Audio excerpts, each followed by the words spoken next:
Hi guys, Spartan765. Today I'm doing a video review on some guns that I haven't reviewed yet. Being in my absence of 3 months without a camera, I just got a new one, so, yeah. First gun I'm going to review here is going to be my Glock 17. This is the most, generic handgun there is pretty much. When most people think of a semi-automatic, most people think of a Glock. I'm a Glock fan. Glocks are extremely reliable, but when I purchased my first concealed carry gun, a gun that I wanted to carry all the time, not one of my surplus guns like a Makarov or a CZ52 or a Tokarev or anything like that. I wanted to get a good polymer frame gun, so I picked up a XDM 45. But I got that, and then I got a couple others.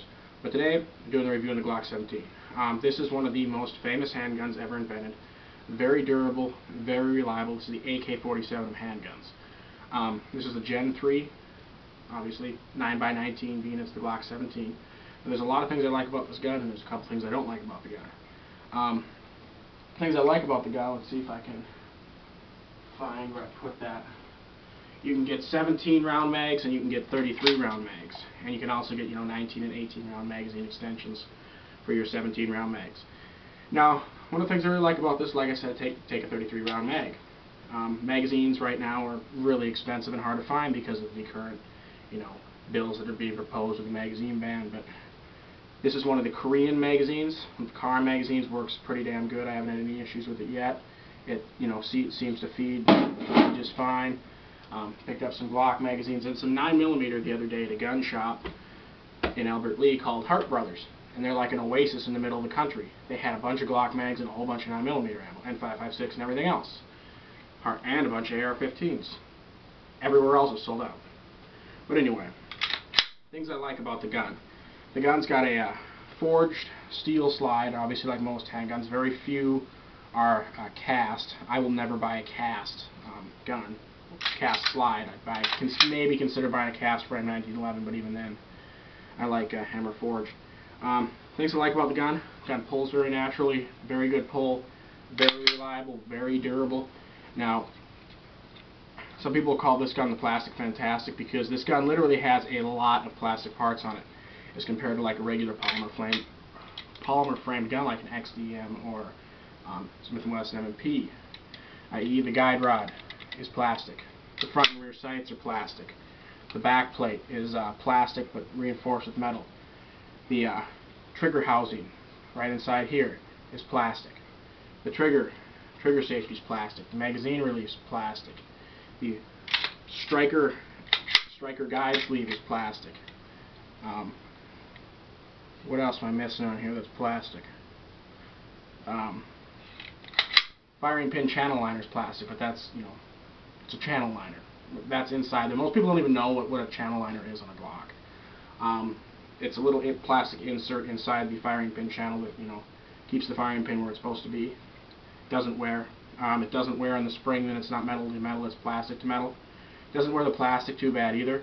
But Glock was a plastics expert. Like literally one of the best. Back when the Glock came out in the early 80s, he was the top of the line for plasticity and what am I looking for here? He was one of the most innovative people, and he figured out ways to use plastic in a firearm where it wouldn't compromise the durability or reliability much at all. The gun is very light. Obviously, most of you probably held a Glock 17. I haven't had any issues with the plastic guide rod yet. The only thing I did see on YouTube, I was watching his Glock torture test videos. One guy shot 1,000 rounds to his Glock, got it so hot that the plastic guide rod melted and shot out the end. The gun kept firing though, kept cycling. That is one thing though I do want to replace in this gun, is I do want to get a stainless steel guide rod right away. Other than that, I'm just going to leave everything else as it is.